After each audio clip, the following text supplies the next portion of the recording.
recognition is not extra. It's really just oxygen. And I don't know about you, but I can't breathe without it. Let's talk about it. People don't rise in the workplace when they're talented, okay? This is not the NBA draft. This is not the NHL draft. This is not the baseball lottery.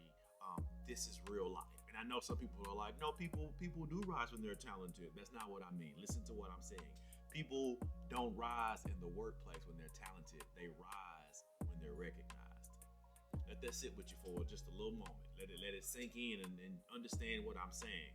Because I have the ability and the capacity to do this work, but I'm not being recognized for it.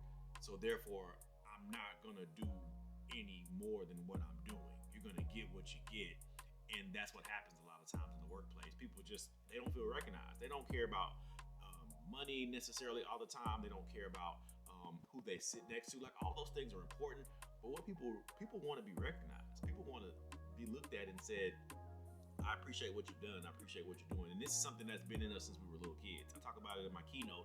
I use the example of when you're little and you draw a picture, you run up to your mom or your dad or your granny, and you hold that picture up and you're like, look what I did. I did this. It's amazing.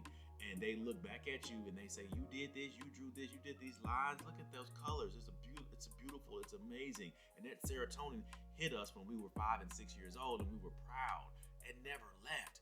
We just stopped asking for it. So serotonin is the chemical of confidence. It's the chemical of us being seen. It's confidence, it's status, and it shapes us more than any handbook ever will.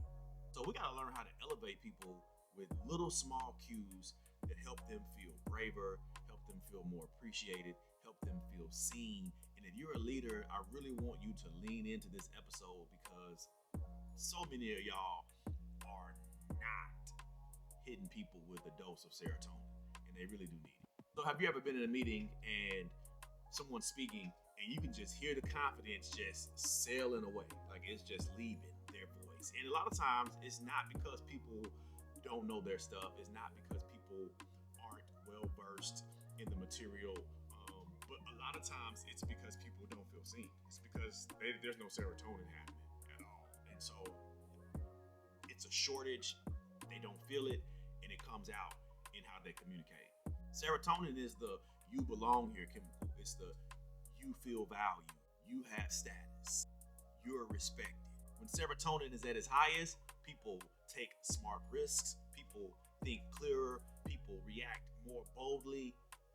Why wouldn't you want serotonin in your office? Guess what happens when it's low? People play small ball in rooms where you need them to actually be bold and loud. They shrink themselves. They second guess.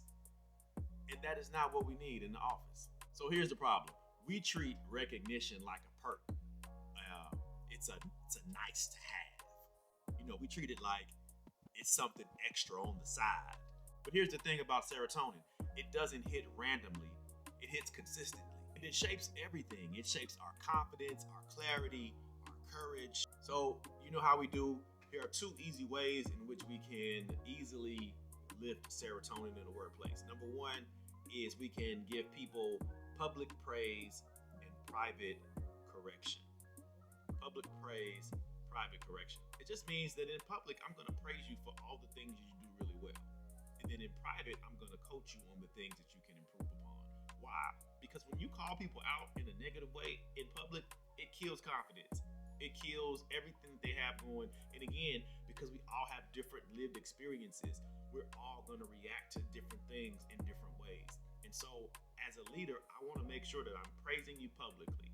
And then behind closed doors or in our private sessions or wherever that there's not a big crowd of folks, I can give you the correction that you need. And that's going to help people to continue to ride that serotonin wave the way we need and want them to. The number 2 thing to do is status cues. And that just basically means give people the microphone first. So in the spoken word culture, we have like this 1 mic policy that just means whoever has the microphone is the person that's speaking. That's the person that we're listening to. We're all locked in on that person. And the same thing works with helping us to boost serotonin. Hey, if I'm in a meeting and I'm like, hey, Jasmine, tell us what you think. Give us your perspective. Before I, as the leader, say anything, man, that boosts serotonin. Because sometimes people have similar ideas as us, and it just becomes a thing where we're piggybacking off of people, and it's like, well, I agree with what Janet said. Instead of us giving the microphone to that person first, it kind of takes serotonin away a little bit. But if I, as a leader, say, hey, tell me what are your thoughts on this before we begin, I would love to know your perspective. Man, especially if I'm a person who's like, oh, this is a perfect opportunity for me to speak or have an answer. It just gives people that boost of serotonin, and that's what we want to do. We want to give people the opportunity to feel serotonin wherever we can give it to them, wherever we can allow them to feel it. We want to make sure that we're injecting it as leaders. Listen, most people don't need more talent, they just need more serotonin. Because serotonin isn't something that you're necessarily born with, it's something that you build. And great leaders are able to build and stack and add more serotonin every single time they say, I see you.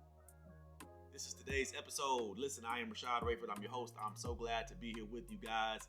Every week, y'all are tuning in. If you like this video, make sure you like, subscribe, share. That's how we keep this rolling right along. Make sure you share this with somebody who you know could use this, or somebody that's like, hey man, like check this out. I think it'd be something that would be great to help you along the way. And if you are a business, a conference planner, if you have an event coming up where you're like, hey, listen, we could use dose, we could use this injection that helps us to be better engaged, to help us with our people, interpersonal skills, to help us grow as a business and to see the ROI on the backside, because story is the oldest strategy in the world, and we don't really treat it as such. But I'm really here to help you guys unlock that and move in the direction that you want to go. So make sure you check me out, hit me up. I would love to talk more about how I can service you and your team. I'm gonna leave you like I always do. Until next time, y'all.